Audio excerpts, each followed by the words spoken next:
Salut à tous, je vais essayer de régler un problème aujourd'hui sur cette montre vintage. Elle a un problème de pignon central, à savoir qu'ici, l'aiguille des secondes, qui est donc montée sur l'aiguille des minutes, qui est montée sur ce pignon, si on tape un peu sur la montre, en faisant des petits coups secs, on s'aperçoit qu'en fait, l'aiguille des minutes, elle bouge. Voilà, j'arrive pas à le faire. Voilà, elle commence à bouger là. Et en fait, ça en général, c'est un pignon central qui est un peu lâche et qu'il va falloir resserrer au moyen d'une petite pince de ce style-là, où il y a d'autres outils, mais ça, c'est une pince qui est vraiment faite exprès pour ça. Donc, je vais essayer de faire ça comme il faut. Voilà, là, on voit ici que l'aiguille des minutes, elle bouge. Donc, on va essayer de resserrer un petit peu cet axe. C'est un axe qui fonctionne par friction, c'est-à-dire que si on le serre trop, on n'arrivera plus à régler l'aiguille, les aiguilles. Et s'il n'est pas assez serré, eh ben, les aiguilles, elles tournent autour de l'axe. L'aiguille des minutes tourne autour de l'axe. Donc, je vais essayer d'ouvrir tout ça, enlever les aiguilles, enlever le cadran, accéder à ce pignon, le resserrer un petit coup avec cette pince et de tout remonter et voir si on arrive à résoudre ce petit problème. Alors, allons-y. Je vais tout de suite commencer par retirer le fond ici. Ensuite, je vais me protéger les doigts avec des petites protections, histoire de ne pas mettre du gras qui viendrait de mes doigts sur le mouvement. Je ne vais pas faire un service ici. Mon objectif, c'est juste de montrer si on arrive à resserrer ce pignon, si on arrive à régler ce problème. Donc maintenant, je vais retirer le mouvement de la boîte. Tout d'abord, il faut que je retire la couronne et la tige de remontoir. Allons-y. Voilà. Ensuite, ici, on voit que le mouvement n'est pas vissé. On doit pouvoir le sortir. Il y a une cale tout autour qui permet de le caler comme il faut dans la boîte. Hop là, parfait, impeccable. Donc ici, j'ai aussi un petit outil pour retirer les aiguilles.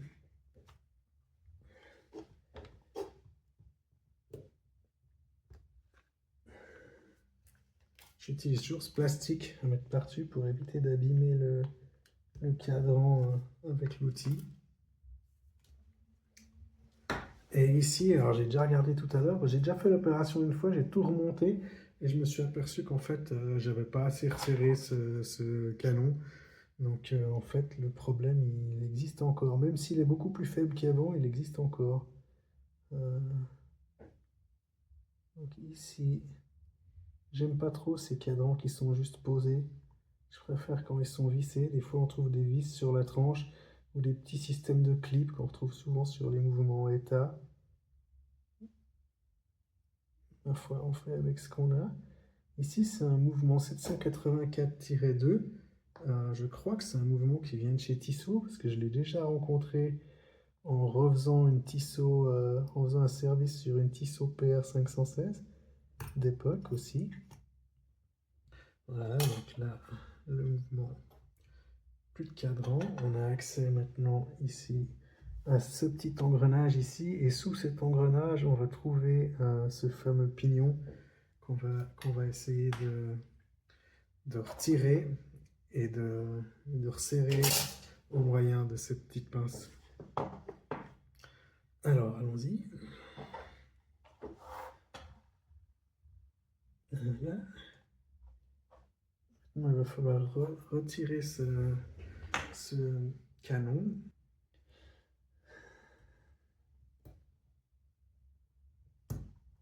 Voilà. Ensuite, pour pouvoir tenir ce pignon un petit peu en place, j'utilise un pic-huile. Ça me permettra de le maintenir comme il faut. Et après, je pourrais utiliser ma pince pour serrer un petit peu plus. Donc là, je vais me mettre sur mon pic-huile.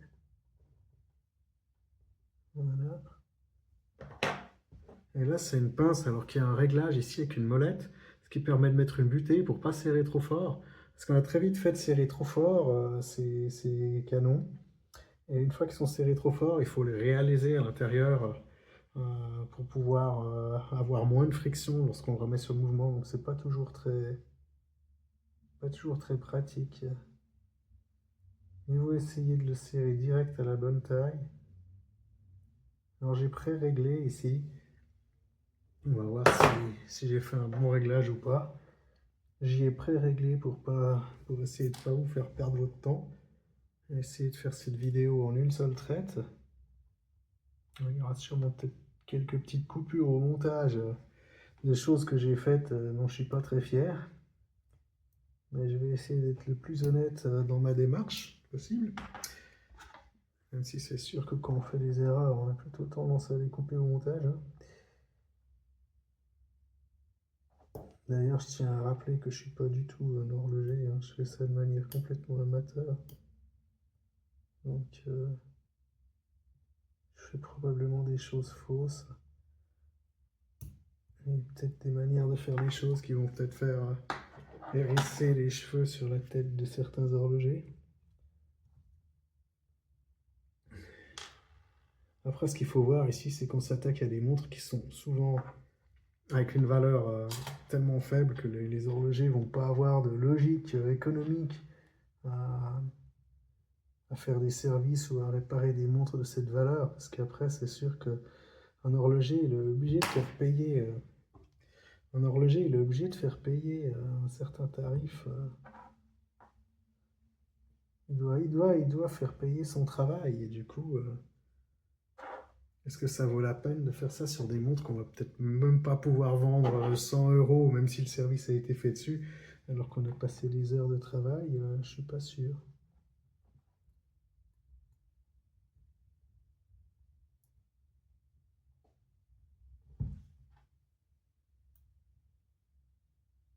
Ok.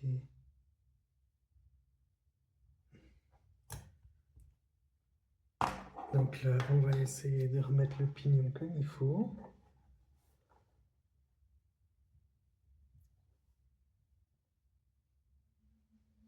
Normalement, on est censé tout démonter.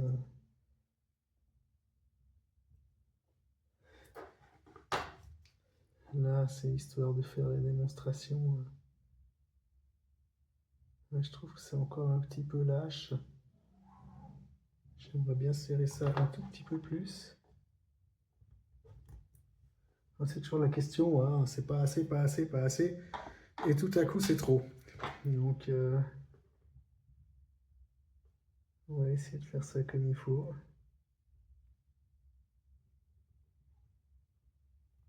Voilà.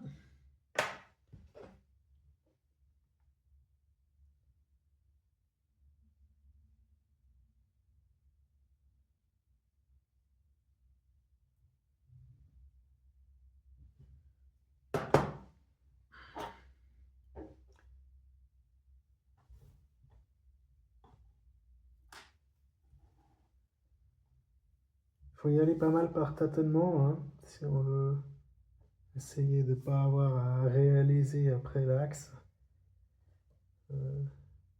Donc délicatement par petites étapes. Ok. Ouf, c'est beaucoup trop dur. Ok, ben là on voit exactement ce qu'il ne faut pas faire. Hein. Donc j'ai probablement ici trop dévissé ma molette. Donc on va la relisser un petit peu. Et puis ben, maintenant je vais pouvoir alléger mon canon, étant donné qu'il est beaucoup trop serré. Là on y sent, hein, il y a beaucoup trop de résistance. Et si on y laisse comme ça avec trop de résistance, moi, ça met beaucoup d'efforts sur les dents des engrenages et il y a de fortes chances qu'on les abîme. Dans la durée, on va forcément les abîmer. Maintenant, j'arrive plus à le sortir forcément. Donc, l'exemple typique de ce qu'il ne faut pas faire. Hein. Si ça peut servir à certains d'entre vous, tant mieux. Voilà, j'ai utilisé mon outil pour les aiguilles pour pouvoir le retirer. Ok. Donc là, heureusement, j'ai une petite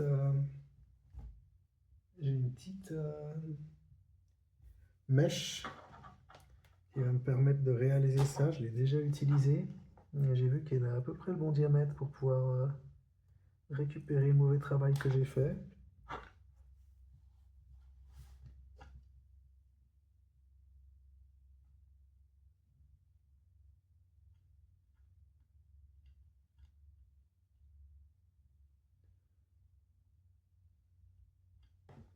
Voilà, un petit coup de soufflette pour pas laisser des éventuels copeaux et débris à l'intérieur.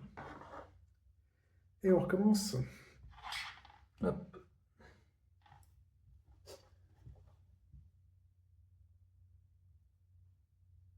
Voilà.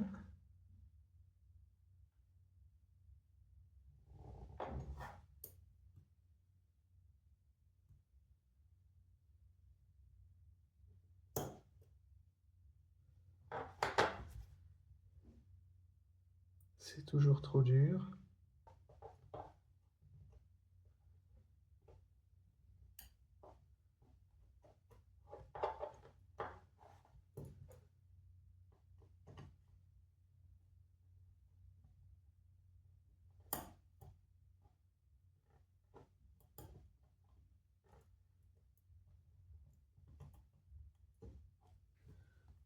Ok. Ça demande de la patience, hein. C'est sûr qu'il ne faut pas être trop impulsif. Parfois ça m'arrive. Et c'est un bon apprentissage, hein, quand parfois on veut faire les choses trop vite. L'horlogerie, c'est un bon apprentissage pour apprendre à faire les choses les unes après les autres et à bien décomposer les gestes qu'on fait. Et pas vouloir faire plusieurs choses en même temps, pas vouloir faire prendre des raccourcis qui parfois font perdre plus de temps qu'autre chose. Ok, alors là, maintenant, c'est beaucoup trop lâche. Décidément. Là, il tient même plus dessus. Ok, donc on va reprendre la pince, hein, c'est reparti. J'espère que je vais pas finir par complètement le ruiner, ce pauvre pignon. Après, je crois que j'ai un mouvement 784.2 d'une vieille Tissot qui traîne quelque part, donc au pire, il me servira de donneur.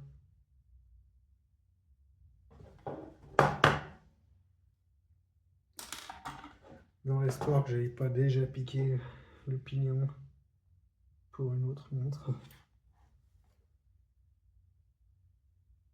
Oups là.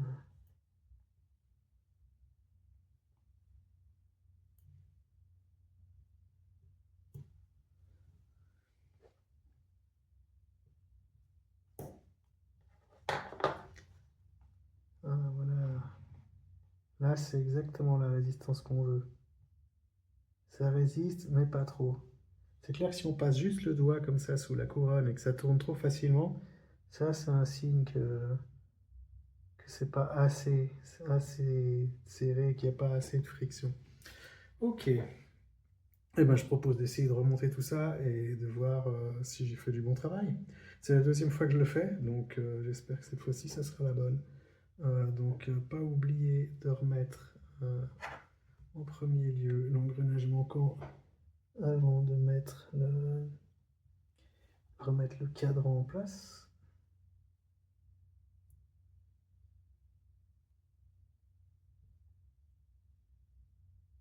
Ah, j'ai pas l'impression qu'il est bien au fond, là, mon canon. Donc, vérifier qu'il est bien au fond. Ouais, il a l'air bien au fond pourtant. Alors, on y retourne.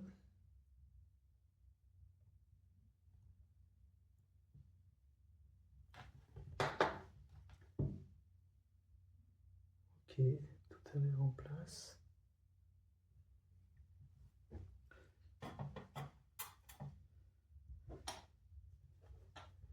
Là, on va préparer la date à minuit dans l'idée de remettre les aiguilles comme il faut. Donc, il faut vraiment faire tourner le mouvement jusqu'au changement de date et on mettra les aiguilles à minuit. Voilà.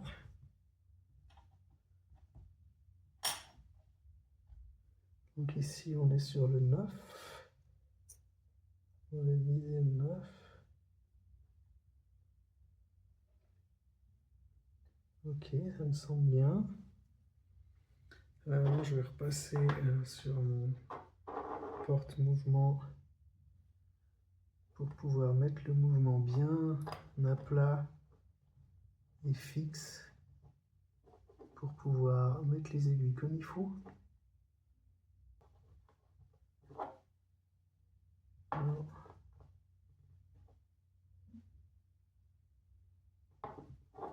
ok. Donc là, j'ai cette petite presse pour remettre les aiguilles. Toujours mettre des embouts de taille différentes. Donc le plus gros embout, ça va être pour l'aiguille des heures qui se retrouve sur le plus gros axe. Allons-y. L'aiguille des heures.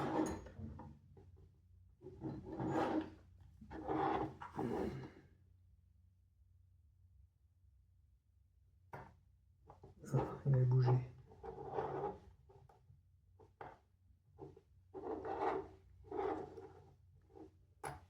Ah, Jesus.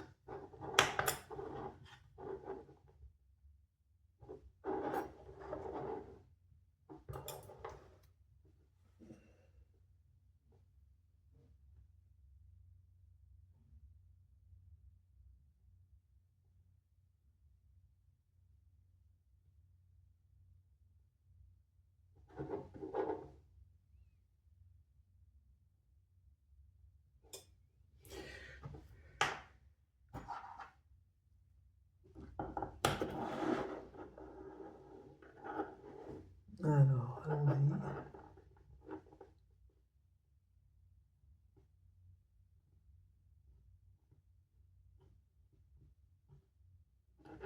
Voilà.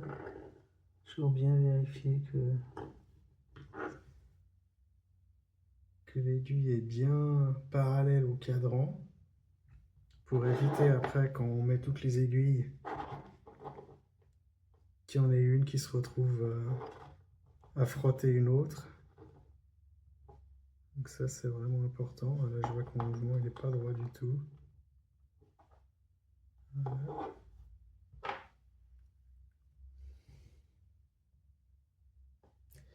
Passer l'aiguille des minutes.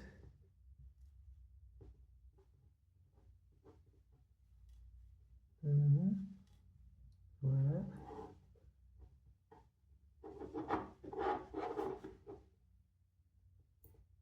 Oups là.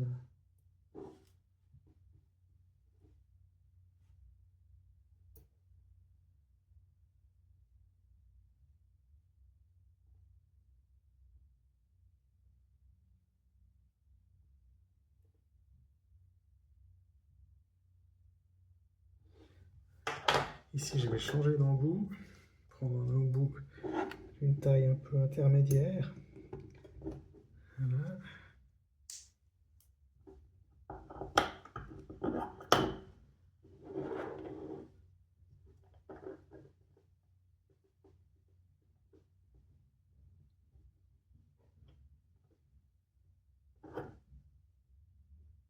Voilà, on voit que les aiguilles sont bien placées. On peut toujours faire un petit tour de cadran pour s'assurer qu'elles ne se frottent pas les unes les autres. Hein. C'est pas perdu. Plutôt que de devoir tout désemboîter. Après, il faut parfois tout désemboîter le mouvement de nouveau pour pouvoir remettre juste les aiguilles comme il faut. C'est un peu dommage. Donc, pour l'aiguille des secondes, je vais passer simplement là-dessus. Ça sera plus simple. L'aiguille des secondes, c'est une aiguille mâle. Donc on va moins avoir de problème à la centrer à la mettre perpendiculaire au cadran, l'axe de l'aiguille donc. Je vais me permettre de faire ça comme ça, même si c'est sûrement pas très académique non plus.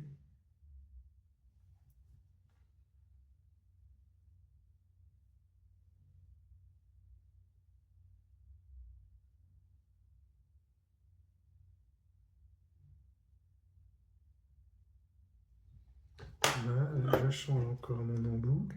Donc je prends un embout plein ce coup-ci.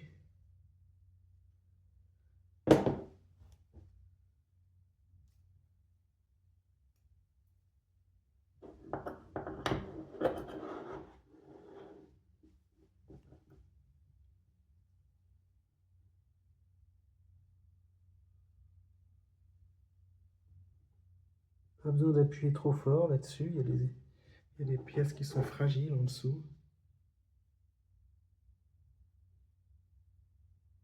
Voilà. Plutôt satisfait de mon travail pour l'instant. Parfois on est satisfait jusqu'au moment où on n'est plus satisfait du tout. Il suffit des fois d'un détail. Et tout qui part. Tout le travail peut être gâché en faisant un mauvais geste. Alors là, je vais m'aider avec les dents. Probablement pas ce qu'on enseigne dans les écoles d'horlogerie non plus. Pour enlever la tige de remontoir et la couronne. Et maintenant, je peux remboîter. Donc, allons-y. Si j'arrive à retrouver la boîte, naturellement. La voici. Un petit coup de soufflette pour enlever les éventuelles poussières sur le cadran et dans la boîte. Et on y va.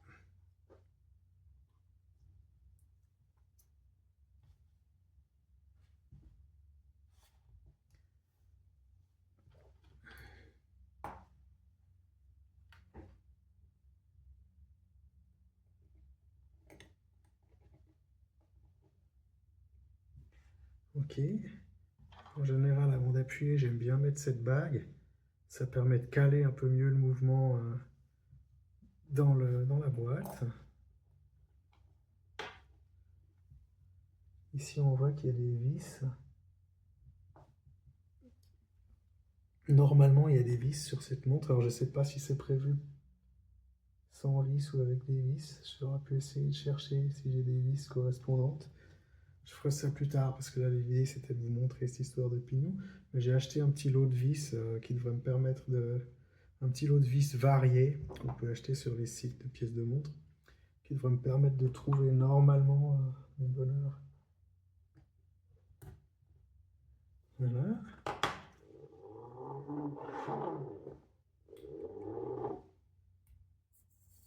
Ok, le montage fonctionne. Le réglage a l'air de fonctionner aussi. On va fermer tout ça et on regarde ensemble si on arrive encore à faire bouger cette fameuse aiguille. Cette aiguille des minutes qui ne tenait pas en place.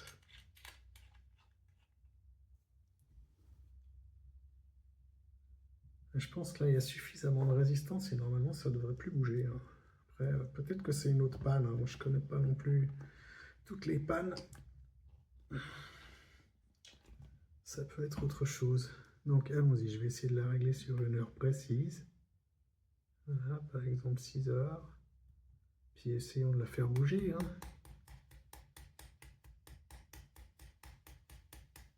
Super. On est toujours bien là. C'est les différentes positions. Des fois, ça bouge dans une position et pas dans une autre.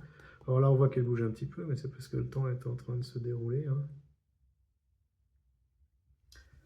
Donc voilà, je vais tester cette montre pendant quelques jours pour voir si c'est un vrai succès ou si j'ai pas fait du bon travail.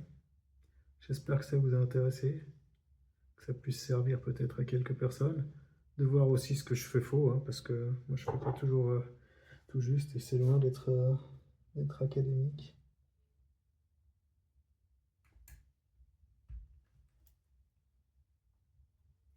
On va essayer de remettre un joli bracelet, puis je vais la mettre au poignet pour que vous puissiez voir ce que ça donne. Elle est sympa cette petite loco. C'est quelque chose que j'avais acheté de nouveau sur un site d'enchères suisse qui s'appelle Ricardo. C'est un site où il y a quand même beaucoup de gens qui sont malhonnêtes, qui vendent des choses en disant qu'elles fonctionnent et qu'elles ne fonctionnent pas. C'est comme eBay, c'est comme toutes ces choses-là, il faut être prudent. Alors bon, moi, des fois je prends des risques parce que je me dis si la montre elle fonctionne pas bien, ça sera l'occasion pour moi de me faire la main. Mais après, l'idée c'est quand même de ne pas payer trop cher pour quelque chose qui ne fonctionne pas. C'est toujours ça le problème. Je pense que j'avais dû payer ça une cinquantaine d'euros quand même. Donc quand elle arrive et puis qu'elle ne fonctionne pas, c'est quand même une déception. Voilà, je vous dis à bientôt. Ciao!